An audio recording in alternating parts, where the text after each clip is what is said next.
never compare your chapter 1 to somebody else's chapter 10.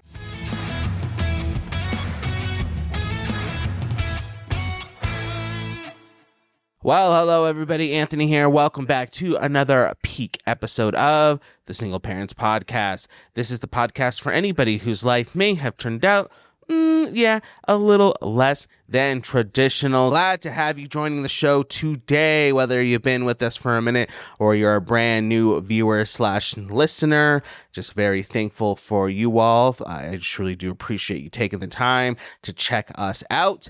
Just in case you are new, this summer we have deemed Hot Entrepreneur Summer the kind of the focus, kind of the theme of summer 2025 for us here on the SPP has really just been geared towards helping, encouraging our listeners, specifically the single parent listeners, maybe start thinking about taking matters into your own hands when it comes to finances, when it comes to career choices, when it comes to starting something of your very own, whether that's starting a business or just some other venture you've always wanted to do. We really want to encourage our listeners, encourage our hot SPs to think about these things so that way they can just truly consider building something that could impact their family's financial and practical future for the long haul. So we've been talking to business owners, talking to entrepreneurs, talking to financial strategists, and today is no exception because we're going to get ready here in a moment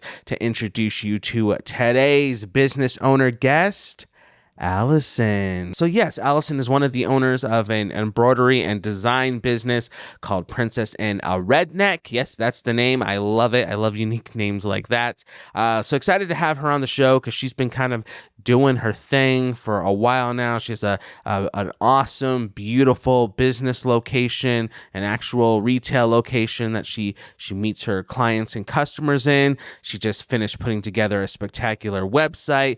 All of her info, all of the business info will be in the link of the description of this episode, so you can go check all that out for yourself. But I just specifically wanted to sit down with her because I think it's sometimes easy to delay starting something brand new because we're comparing ourselves at day one, the very beginning, to people who might be doing this and doing their own thing for several years, maybe even over a decade. And so we see them and we see, oh, they got the website, they got the storefront, they got all these client testimonials, and they got all these great things, and I have $30 in the bank and a dream, right? But to Allison's point, where she's going to share so wonderfully, is that we all have to start somewhere. The people that you see online on social media that look like they have it all together, they had rough days at the beginning. They probably still have rough days. They're just not posting those on social media. So don't compare where you are to somebody else because, as Allison said, she might have all these cool things in place now for her business, but things may not have always been like that from the jump. So excited to go speak with her. If you all would love to do a few things before we go over and hang out with our guests, that would be tremendous. And those few things are, number one, maybe consider subscribing to the podcast so you never miss an episode in the future. Second thing is you could rate the podcast 5 stars, highest rating possible on your favorite platform if you think the show's legit. That way we can tell those algorithms out there that the show is legit and it'll pass it along to more people. And the last thing that you could do is maybe consider sharing the podcast with a friend, with a family member, with a neighbor, with somebody with entrepreneurial aspirations that you just think might need a little encouragement, might need a little nudge, and you can share these episodes with them, and hopefully we can provide that. If you're looking for something to step into, you're like, hey, I have a desire to work for myself, to build a business, to be an entrepreneur, to take control of my income stream, but I just don't know where to start. Like, I don't want to start an embroidery business. I don't want to start a cooking business. I don't want to do all these things I've heard you talk about. I just need something, though. Well, I can help you with that because one of my business ventures, my finance firm, is actually looking to recruit stellar individuals right now, bringing them in, getting them licensed and trained as financial professionals because people need a lot of help and we need a lot of people to help these folks. So if you're interested, you're going to learn more about that right now. This episode is brought to you by me at Anthony Crosby Talent Acquisition and Development. Single parents, are you looking to take control of your career and financial future? Well, my finance firm is currently recruiting new agents with a business model similar to real estate. Here's how it works. Let me break it down. First, we'll get you connected with our brokerage, and then we'll help you get fully licensed to work in the financial industry. We fully train you to go out and help clients reach their financial goals and dreams. And something pretty awesome is that no past experience in this industry is required. We're just looking for people who are ready to make an amazing change right now, because I don't know if you noticed, but there's a lot of people out there who are a little anxious when it comes to money and the economy and tariffs and 401ks and retirement. And we just, as a firm, we're growing, we're expanding at a crazy rate because there's so many people out there who legit just need some good people to help them. And maybe one of those good people could be you. Reach out and let me know if you might be interested in learning more. I'd love to sit down and talk with you to see if this might be a good fit for you and your family. Yes, that's Anthony Crosby Talent Acquisition and Development, where change starts now. All right, everybody, I am here with this week's guests. Give it up for Allison. How's it going? How are you? Whew, I'm good. I'm hot. I'm all set up. I literally came in from the hot heat into your lovely business, and I'm good now because I'm sitting down. You guys got the good air going on in here, so I appreciate that. Of course. Very, very much. But thank you for joining us this week. As I kind of set up in the intro of this episode, we're just going around talking to different business owners, people who are entrepreneurs, people who are doing their own thing, and just really getting some insight into what it might look for us, especially us as like single parents, to go out and to maybe start a little something. So for you, could you just give us a rundown about who you are, your business, and what exactly do you guys do here at Princess and a Redneck? Okay. So I'm Allison Anderson. I've been in Elko 15 years this November. Okay. I came from Reno, Nevada. I was always in retail or management. Transferred into Carlin, ended up at the mine somehow, and met my husband there. Nice. And we went out hunting one day. We were like, hey, let's start a business. Okay. And so we're going out hunting, trying to figure out where we're going to go and stuff. And I'm filling out the paperwork because I'm the type of person, I'm like, just dive in. Like, I have an idea, I'm just going to dive in and go for it. Same. So we're driving along and I get to the point of needing a business name and he spouts it off real quick. And within 3 minutes, we had a business, Princess and a Redneck. Wow, 3 minutes. You guys like speed ran that whole Oh, yeah. process. That's Yeah. pretty cool. Yeah. And then we were both working at the mines at that time. And in 2020, I had the opportunity to take our business from our 1-bedroom little shack into this building that we're in now. Sure, yeah. We were fortunate enough, we were able to buy one of our competitors Okay. and just pick up where they had left off, I guess, and ran with it.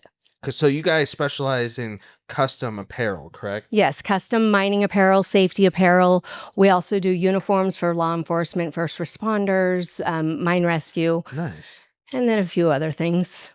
We do laser engraving, custom shirts, Yeah. team jerseys, a little bit of everything. I was gonna say, yeah, kind of a lot. You guys have like a whole spread going on here. Yeah. So how does you, I guess, come up with the whole business idea? Like, what made you decide like this is like what I wanted my business to be about? Because you could start a business doing lots of different things. So why this? So my husband's mom did embroidery out of her house, and we went to Salt Lake City to visit a shop and to pick up some supplies, and they had this big printer there. And I was like, that's cool. I want that. And it just ran from there. We started with sublimation. Oh, okay. And then like maybe slowly as the business grew, you guys added more and more stuff. We added vinyl and laser engraving, and yes. Nice. So what is your guys' plan for the future? Like, do you guys know where you want to go going forward? My biggest push is I want to go nation or international. I want to go worldwide. But we're really focused on building a good brand here within Elko. Okay. We really like the community. We like being able to support the community and being part of it. So that's really where we want to stay. Okay, I want to, I guess, follow up on that because I specifically wanted to set up a time to talk to you because you guys seem to have really mastered the concept of like having a good brand and taking that brand and really developing relationships within the community and within your customer base and things of that nature.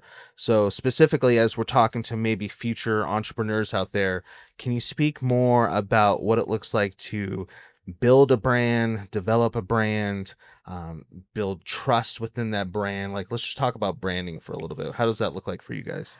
The first thing is make sure that it's something that really sits with you. There's a lot of brands out there that they just pick a name or they pick a space and it doesn't resonate with you. If it's not resonating with you internally, it's not going to happen externally. That's one of the very most important rules. That's good. And then just build from the ground up. Plan ahead, see where you want to be, and then work backwards. That way you have the steps to get there. Okay. Instead of trying to conquer everything at once, give yourself a plan, give yourself time, and understand that there's going to be ups and downs. There's going to be hurdles. Unfortunately, everything's not perfect, but that's a good thing. That's a really good thing because having to overcome things really resonates with like your customers and your clients. So with that, specifically when it comes to working with customers, what are some, I guess, big key things to think about when it comes to engaging with customers, working, because at the end of the day, you're working with people, right? And, sometimes you have good people you work with, and I'm sure you had days where you have some not so fun people to work with, but they're still your customers, right? So what does it look like to have a business that's specifically customer driven, and you got to interact with people, you got to talk with people, you got to work with the difficult people sometimes? What exactly should people know about that aspect? Fortunately, we've had a really good base with the people. Communication is number one. Make sure that you are communicating with your customers. This is a lesson that actually it's taken me almost 5 years to learn because I'm the type that has always believed that everybody knows everything that's already happening. So I wasn't really good at the follow-up or the tasks. And so I'm learning that. And so communication is absolutely key. Okay. Even if you're going to make a mistake or you can't meet the expectations, make sure that you're having that conversation. Get comfortable being uncomfortable because that's where you're going to grow. You're going to expand. When you reach out to a customer and you're like, hey, I messed up. This is what happened. This is how I can fix it. What can I do for you? They're a lot more receptive than oh, well, it's coming. It's coming. I'll see you tomorrow, or just blowing them off completely. Right. Okay. So your advice would just be, even if it's something awkward or something uncomfortable, still just be honest. Yes. People are usually pretty understanding if you approach it that way. Yeah. And if they're not, like, you're not going to please everybody ever. There's always going to be somebody that's unhappy, and that's just part of the way it is. It's the way that everything runs these days. So what would you say then to, I'm thinking about somebody who maybe wants to get into a similar type of business, a customer driven business, but maybe they're a little more introverted, or maybe that idea of like having those conversations fills them with a lot of anxiety and stuff like that. What would you say to that person who's like, I want to do something like this, but like, it's hard for me just to pick up the phone and call people sometimes. Should they just not get into this type of business, or what would you say? Oh, absolutely not. Find a mentor. Find somebody who you can work with, who can help you grow and expand.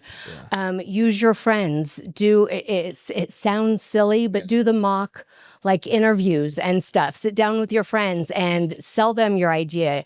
Give them the elevator speech. Okay. That way you get comfortable with what you're doing. And by the time you go out to hit customers, it's going to just roll off the tip of your tongue. You're not going to have to stop and think. It's going to be automatic. Yeah. And when it's something that you're passionate about, you're fueled by it. And so as you get a little bit further along, you get excited and the nerves just go away. Oh, that's a good idea. I didn't even think about that. Yeah, because I'm assuming, right, if you're starting a business, you're starting a business doing something that you really like or really enjoy, right? That would hopefully be Hopefully it. be it. I'm sure that there are people who start businesses just as a way to get by, but I think as the way the economy in the world is going, everybody's starting to get into stuff that they enjoy. Yeah, that makes sense. That makes sense. Okay, because yeah, right. If you have that true love for it, then even when you do have to have those awkward Mhm. conversations, you're still hopefully. I'm assuming like that passion that you have for whatever you're doing will translate to your customers, so they'll know like, okay, sure, maybe so and so messed up, but they're still excited to get me their product or whatever I ordered. Yeah. Okay, that makes sense. So my next couple of questions, I kind of set them up as like two questions, but one coin, just opposite sides of the coin. Okay. Because this is my favorite part. I love this part. I love this part because I love talking to people who do stuff that I have no idea about because I don't know anything about custom apparel or anything like that. But this is why I'm here. I love to learn. So for somebody like me, or maybe somebody out there who can also relate with me, or somebody out there who is learning more about this type of business and wants to get into a similar business and wants to know like some of the realities of it. The first side of the coin is, what are just some aspects about doing this business that you've been doing for a while now that you just really love and enjoy and just get a lot of passion for? We were just talking about that maybe somebody like me on the outside wouldn't even think that you get to experience on a daily basis. Um, my biggest the one thing that I absolutely love is dealing with people. I love people. Sometimes it doesn't seem like that when you come in the store, but I love people and I love being able to deliver quality products. Mm, Um, but there's also the aspect of design and being on the back end. okay. Sometimes I do become a little bit of an introvert and I like to hide in my little closet and I close the curtain and I start drawing. One of the other things that we just picked up. So I've always liked going out and doing shows like vendor shows. Yeah. We did the EMS conference. We've done the 4th of July Okay. and we've just started doing car shows. Ooh. And I've realized that we love that. We go out there with our own camera, our own designs. We take pictures and they get them the same day. They get their cars mocked up, sent out to them on the same day. And it's so much fun watching people with their prized possessions, Yep. having something in their hands that they're going to cherish forever. That was exciting. Oh, that's pretty cool. That's awesome. I could imagine that working with people brings like a lot of satisfaction to what, because you get to, I mean, I guess, correct me if I'm wrong, do you guys do like a lot of like online stuff to where like you send out stuff and you don't really talk to the other person that you're sending it to sometimes, or is a lot of like in-person work? 95% of our orders right now are in person, but we have our website up as of Yes. last month. Yeah. So we are hoping to get our online going a little bit more. But right now, it's a lot of the face-to-face customer service. Yeah, and I bet you've had times where you just get to like, I don't know, I'm just imagining seeing somebody's face light up when they see the finished product, or come back later and tell you stories about how you just really made their day. I can just imagine like those cool little moments you get. Yeah. Or the shout outs. We do get shout outs on Facebook Yeah. too. There you go. So, yeah. Okay. So now the opposite side of the coin, and this isn't like, okay, now tell me like what you hate about what you do and all this stuff, but like we're talking about realities, and I'm sure there's realities of the business that you have to work through or have had to work through and overcome. They may not have been the easiest or the most fun. So what are some of like the big obstacles and challenges that you either currently have to work through, especially if you want to get into a business like this, or that you've had to work through and overcome? I think that the biggest challenge for me has been getting organized and staying organized. I'm a very scattered, I'm going to go 100 ways, 100 different places, and I'll know where everything it is, but that doesn't mean that everybody else does. Following up on emails and making sure that you're keeping track of your numbers, because it's really easy to get lost in the we enjoy doing this and forget about why you're doing it. Okay. If you're getting into a business, it's obviously to make money. Yep. So you have to make sure that you're watching your bottom line. And that sucks because how do you explain that to customers?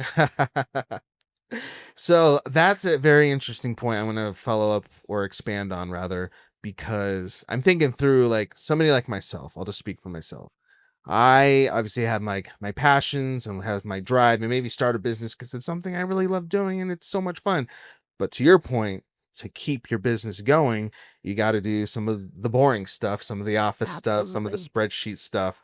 So how do you stay, I guess, focused and motivated and finding that balance of like, hey, I don't really want to do all that back end stuff. I'd rather just do all the cool, fun stuff, but I know I need to sit down and do the back end stuff. How do you get that motivation to do that? I'm asking for myself because I struggle with that. It's not motivation, it's scheduling. I schedule the time now.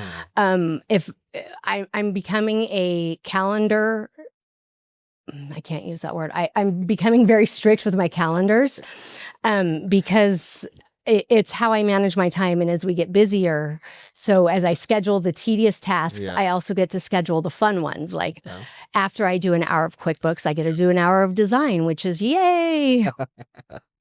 Okay. So making it in your calendar so that way, because that's a big, that's helpful for me because I think what I'll end up doing is just say like, okay, I'll get to that like eventually or tomorrow or whenever. And then like, I'll just do the fun stuff or I'll mess around doing like random other stuff. But to your point, maybe putting it in the calendar and being like, this is just where I block this off. But once I get this done, then I get to have a reward. Okay, that's a good tip. I'm asking that for that. I'm glad I asked that for myself. Now, I didn't discover that on my own. I have an amazing manager. Beth, my manager, she keeps me on track. Nice. So maybe that's another tip, like getting help. Yeah. Oh, yeah. Okay. So like, I guess for that, was that easy? Something easy for you to realize that you needed was getting help? Because I know for a lot of people, especially when they're passionate about something, they'll like make it their baby, right? And so they'll be like, well, nobody else will understand, so I'll just do everything myself because I want it a certain way and blah blah blah. But then they burn out and then they're not doing what they started after. Yeah, that was like our first 3.5 years. Yeah. Okay. I brought Beth on and then I slowly started giving her more. And there are times where I'm like, whoa, this is mine. Okay. But then I step back and it makes it easier having somebody else. And I know that we can't always do that. So involve a partner or a friend or even a kid. My daughter has been amazing at keeping me tasked too. Oh, nice. Okay. That's a good point. Well, speaking of kids, a lot of what we're doing on this show is encouraging parents, single parents, just people in general who just need that extra sense of like control in their life to maybe start ventures, not like this, but just whatever they're passionate about. So I set this next question up by just having you pretend like the camera is somebody who you're sitting down with at coffee. And they're like, Allison, like, I want to start XYZ business. I want to do this. I want to be an entrepreneur. I want to take control of my life. And I don't want to do clock in, clock out type work anymore. So you're sitting down with them and they're like, what do I need to know? Or what type of words of advice or encouragement do you have for me? What would you say to that person who's maybe wanting to take the leap, but just still maybe just a little nervous? The first thing I would say is congratulations. Talking about it makes it that much more real. Okay. Make sure that you write down what you want to do and you have a plan and research it. You can obviously go into it without researching it. I don't recommend that. It doesn't work out very well. We've realized that with some of our growth stuff. Okay. And find a mentor or somebody that you can talk to, find a program that you can go to and just bounce ideas off because it's always, we get stuck in our own heads sometimes. So having a sounding board and then just making sure that it's something you're passionate about. If it's something you enjoy, it sounds cliche, but if it's something you enjoy, it's not going to feel like a day of work. It's going to be something that you're going to start, and by the end of the day, you're going to be like, oh no, where did my time go? Did you know that at Anthony Crosby Talent Acquisition and Development, not only are we recruiting the next top talent in the financial service industry to come in, get licensed and trained to help a lot of people and make a pretty good living doing it, we also connect individuals and families with licensed financial strategists who love nothing more than sitting down with people and helping them accomplish and succeed in their financial goals and dreams. Thinking about retirement? Do you think it's possible you could leave generational wealth to your children? Speaking of your children, do you know if they're properly protected if something unfortunate were to happen to you? Single parents out there, where are your kids gonna go? Who are they gonna be placed with if something dire does come your way? We sit down, we help break it all down, we come up with solutions that are best for you and your family. And the amazing part about this whole thing, our appointments are 100% free. Yep, all you gotta do is get in touch with us and we'll put you in contact with the financial strategist who will make sure that everything is properly planned out for your financial future for free. We also have an amazing referral program for professionals and business owners who might be looking to add an additional revenue stream to their portfolio. Yes, we're talking about real estate agents, mortgage brokers, property managers, CPAs, and tax professionals. This might be an easy way for you to add additional revenue to your business model. Reach out to us one more time. That's Anthony Crosby Talent Acquisition and Development, where change starts now. When talking with young entrepreneurs, you don't need to have it all figured out. You just need to have an idea of what you want to do and a willingness to try things. It may not happen right away. It may take years. This business, it actually took us 3 years in our garage before we were able to open the store. So we did start this out of our house with both of us working full-time jobs.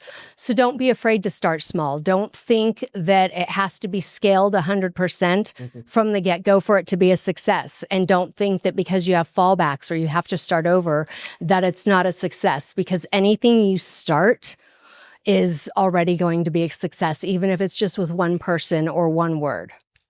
I'm really glad that you brought that up, because I don't remember the exact quote, but it's something to the effect of like, we should never compare our chapter 1 to somebody else's chapter 10 or something like that. Yeah. Because you're right. It's really easy to, look at everything you have here and somebody else who's just starting out and be like, oh man, like I could never be like Allison, because look at her. She has this storefront and she has all these people working with her and she's doing all these things. But to your point, you're like, well, for me to get here, I had to start in the garage and I had to have the day ones and the day twos and the day 700s and stuff like that. Absolutely. But it's easy, just especially with social media, just to look and see The pretty stuff and be like, well, I can't be like that right now, so I guess I won't even do it. So like, that's a really good tip to remember that everybody has to start somewhere, right? Absolutely. Yeah. Fantastic. All right. Well, I guess the last question I just have as we get ready to wrap up today is that as we bring this to an end, is there anything that you really just want the listeners, the viewers of this episode to know about you, Princess and a Redneck? Anything that you just want to make sure the people walk away knowing without a shadow of a doubt? We are definitely a community-based business. If starting a business is something that you want to do or something you're intrigued with, by all means, come on down. Come talk to me. We are open. I'm open. I don't have a secret plan. I don't have a secret formula that I'm trying to keep from everybody. I will help you in any way I can. And if I can't, I will direct you. Nice. If you just want to bounce ideas. Another thing is stay involved in your community. Okay. That is where you'll get a lot of your business and a lot of your growth from, is being a member of the community. Wonderful. All right. And so people want to come down and speak to you. We'll put the address and we'll put all the details of Princess and a Redneck in the description of this episode. But just in case they do want to contact you, can you share the best way for them to get a hold of you, social media or anything like that? Princess and a Redneck on Facebook. You can also email us. We have Instagram, working on Twitter, but we don't have that yet. Or you can just stop by the store. There you go. And their website. I was just peeking on it today. It's nice. Yeah. We just got that up. And that's a lesson. It took me 7 people and 8 years to get my website up. Oh my God. I paid 7 people to work on my website, and I finally did it myself. So you did it yourself? Yeah. Oh, really? Yeah. Interesting. I have to talk to you after this because actually it's so funny and ironic that we were just talking about this because like I was looking at your guys' website tonight and it's really nice. You guys should go check it out. Thank you. And I was doing the thing we just talked about. I was like, oh, look at this. They have such a nice website. Man, I'll never be able to do something like this. And like, woe is me. But to hear like you're like, bro, it wasn't like an overnight thing. Like that is just so funny that you brought that up because I literally was just doing that this afternoon. Yeah, that was my Achilles heel. That was the worst thing. Like it seemed so daunting and overwhelming that I didn't want to do it myself. And I finally got tired of paying people. So here we are. Wow. Well, it is nice. Like I said, we'll put all the links in the description so you guys should go check it out for yourself.